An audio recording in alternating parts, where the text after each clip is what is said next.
everybody, welcome to MichMusic Now. I'm Michele Weir. I'm very excited because we're doing something really useful and cool in regard to your jazz piano playing. We're going to talk about jazz piano 251 pattern P1. Sounds like a science quiz or something like that, but it's not. It's jazz piano 251 pattern P1. You might remember a course or a class that we had in MichMusic Now some time ago called Must Have or Must Know Voicing P1. So there's a voicing P1 and there's a pattern P1. Today we're doing the pattern, and here's the cool thing about it. This is like the beginning. This is going to like open the doors to the rest of your whole world in jazz piano, really.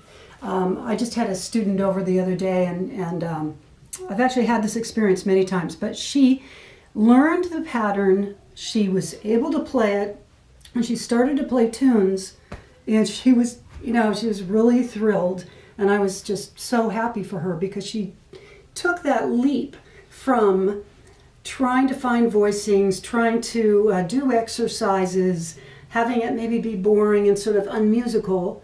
She took the leap to starting to make music because she was able to apply it to songs and is now, really enthusiastic. So this is a very important class, and it's kind of a gateway drug to the rest of your jazz piano world. So I want to ask you to please download the nifty free download Jazz Piano 251 Pattern P1. This is on my YouTube channel, which is MichMusic Michele Weir on YouTube. I want to let you know what we're talking about today is also in my book. This is an Alfred music book, and it's jazz piano handbook. There's also a course coming called Course 1 Foundation in a series on musichabit.com. Musichabit.com. Sorry for all the promotion. I just want to give you resources, partly, because we're just going to give you an overview today. Here's what you're going to be able to do. And you won't be able to do all the rhythmic stuff, but you're going to know these voicings if you practice what we're talking about today. You're going to play in accompaniment style on songs like...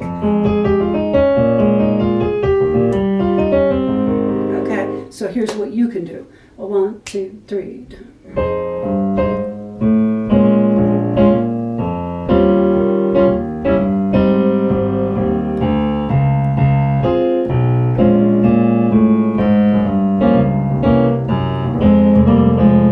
Or here's another example on How High the Moon.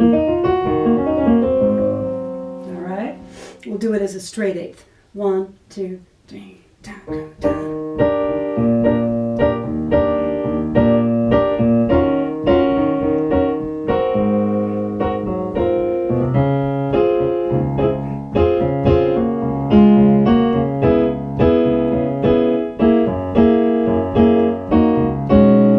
All right. Okay, that's rather simple jazz piano, but for a lot of you that are just beginning with this, that would be really cool to do.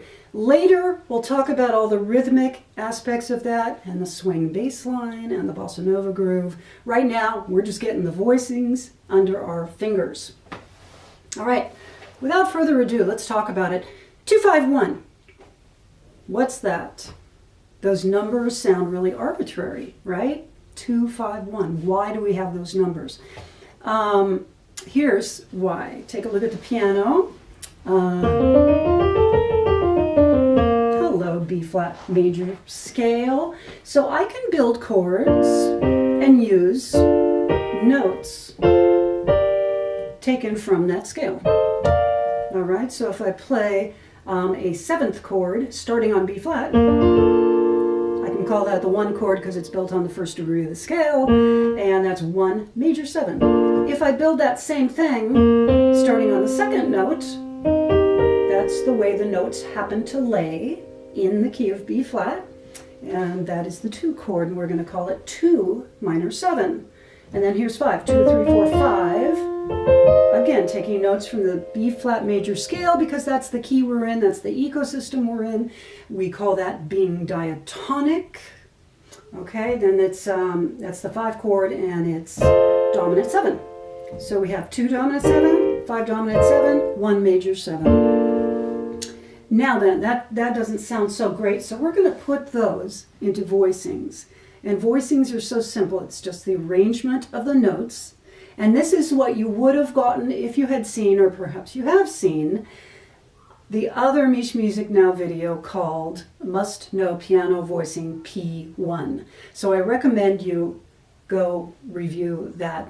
You know, if you want to live dangerously, you could definitely like just stay in this class and see if you understand it all, and you probably will actually. But you know, at some point you're probably going to want to go review that class. Jazz piano P1, must know voicing P1. Anyway, so the voicing we love today is position 1, P1, and it's 1, 7, 3, 5. So all we're doing is counting numbers based on the bass note. So here's B flat, that's 1, 2, 3, 4, 5, 6, 7, and then 1, 2, 3, 3, 4, 5. There it is. But we're doing a 2, 5, 1 progression. Again, I don't think we answered that yet, actually. Why 2, 5, 1?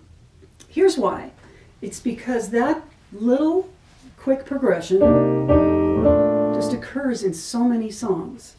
I mean, it's in 95% of all jazz standards. It would be a very rare jazz standard that didn't have some, either 2-5 or 2-5-1. And it occurs in a large percentage of each song. Like sometimes a whole song has 60% 2-5s or 70% 2-5s or 2-5-1s. So it's so common, it helps you play a lot of songs if you physicalize it, if you can really play those in all the keys. So anyway, back to our voicings. Here's B flat major 7. With our P1 progression, the 2-5-1 progression, we need to start on the second scale degree. So that is C minor 7. 1, 3, 5, 7 is our basic. That's our root position version. Now we're going to turn it into our voicing, which is 1, 7, 3, and 5. Again, I'm thinking C, because that's the chord I'm on, and I'm just counting 1, 2, 3, 4, 5, 6, 7, and then 1, 2, 3, 4, 5, 1, 7, 3, 5. There you go. And then here's the cool, tricky part that makes life easier. We are on this voicing, and I'm going to play it like this. 3 notes in the right hand, because later I'm going to want to play, you know, bass lines. So the thing that makes this easier is that all you need to do next is move your thumb and move the bass notes. So you don't even have to think numbers anymore. You can just pretty much do it mechanically by looking at this specific movement I'm talking about. Again, C minor 7, next chord, I'm going to move my thumb a half step and go to the next note in the 2-5-1, the next bass note. There you go. And then the last is to go up to the root, the final chord, and I'm going to take the top 2 notes and move them down. So now I've got 1, 7, 3, 5. Again, C minor 7, move my thumb and my bass note, move my upper notes and my bass note. Again, 2, that's the hardest thing, is to find the 2 chord. Let me say that again, it's so important. The most difficult thing is to find the 2 minor 7 chord. And that's why in a minute I'm going to talk to you about how to practice these. Okay, so anyway, let's assume we found it. C minor 7, I'm going to move my thumb and the bass note. If you want to be technical about it, you certainly can analyze the equation that it is. It's based on an F chord, so it's the 1 note, 3, 4, 5, 6, 7, 8, 9, actually. So it's 1, 3, 7, 9, and then we go to the 1 chord. Again, 1, 7, 3, 5. So let's try it in C, because we love C. C is so easy. So we got to find the 2 chord. So we're thinking key of C. What's my second scale degree? 1, 2, D. What's the 2 chord? It's a minor 7, so I know I'm going to play D minor 7, because that's the 2 minor 7 in the key of C. So here it is in its root position. Like if I just go like that, here's the second. Now I'm going to put it I'm going to splay it out to be my voicing P1, which is 1, 7, 3, 5. Same notes. These notes are the same notes as these. And then I'm going to make it 3 notes in my right hand and 1 in my left. Then I'm going to move my thumb and my root. And if I was clever, I try sometimes to be clever. So if you're clever, you're going to toggle like that. You're going to go back and forth. You know, sometimes I like to kind of torture my students by asking them questions while they're physicalizing things at the piano, because we have to do it.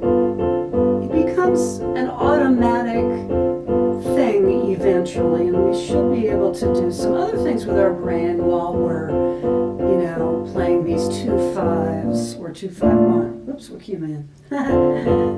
There we go. I should be able to play 2/5-1 also. Anyway, it takes a lot of repetition, and you do want to physicalize it. So we started on the 2, and we moved our thumb in the bass note. Then we moved the upper 2 notes and the bass note.